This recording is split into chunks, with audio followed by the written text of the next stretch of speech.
Hello there, retirement world. Joe Simons back again. And I've got a really cool article. Just so you know, I get a lot of really neat things. I consult a lot of different financial advisors. They send me some neat stuff. A lot of really cool articles come across my desk. Every week I like to feature one. This is the one I want to feature this week. It's in the LA Times by Dear Liz. Liz runs a little thing called Money Talk. This is a really cool question that I think a lot of people have to have, because as soon as I read it, I was like, gosh, that's brilliant. How did she beat us to the punch? So well done, Liz.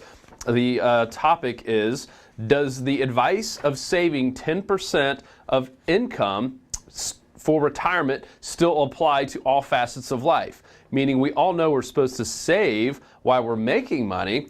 Are we still supposed to save once we've retired? It's a great question, right? Are you? Are you supposed to keep saving 10% of your Social Security payments? If you're still 80 years old, do you still keep saving, for instance? And really, does that 10%, is that just a blanket, hey, you just need to save 10% regardless of your age? Liz does an awesome job of explaining this. And it comes down to, actually, let me read this in particular person's situation. She's 46 with only $40,000 saved for retirement. I'm sure a lot of people watching this probably fit in a very similar mold, and that's not enough. Obviously at 46, she will need to start saving a little bit more. Liz comes back very wisely and says that 10% retirement savings is the minimum. And that's really considering someone who is in their 20s that starts saving. Obviously, most people do not start saving in America in their 20s, although they should. I'm preaching to my children that they should start saving in their 20s and trying to teach them that, but it's still tough, right? You graduate college, usually with some kind of debt, and all of a sudden you're married or whatever it is. A lot of times you're not making much money in your 20s. It's tough to save that much money. But regardless, Liz does a good job of pointing out that's for your 20s.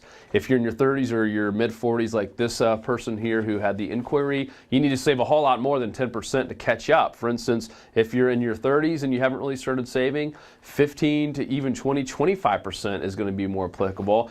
And gosh, if you are 40s, you might be 40% if you're in your 40s, especially if you're 50s, if you haven't started saving yet. So some really cool advice. Keep in mind too, and 40% sounds scary. Sounds scary to me as I'm saying it.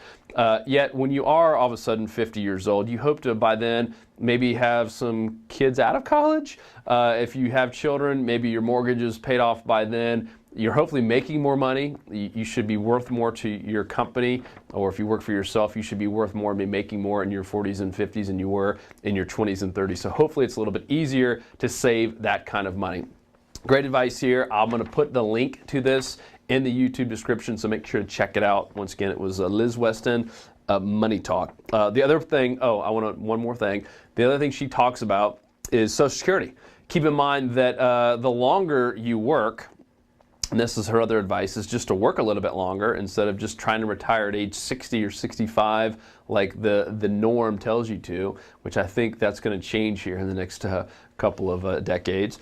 But just work longer, because what that does with Social Security, of course, is the longer you delay taking Social Security, the more you're going to get. And if you can maximize it at least age 70 in this instance, depending on when you're born, that might change down the road. But for right now, that is the correct advice. At age 70, you can maximize it. Gosh, you get so much more than had you turn it on at age 63 or 64 or 65, etc. So great advice. Check this out. See you next time.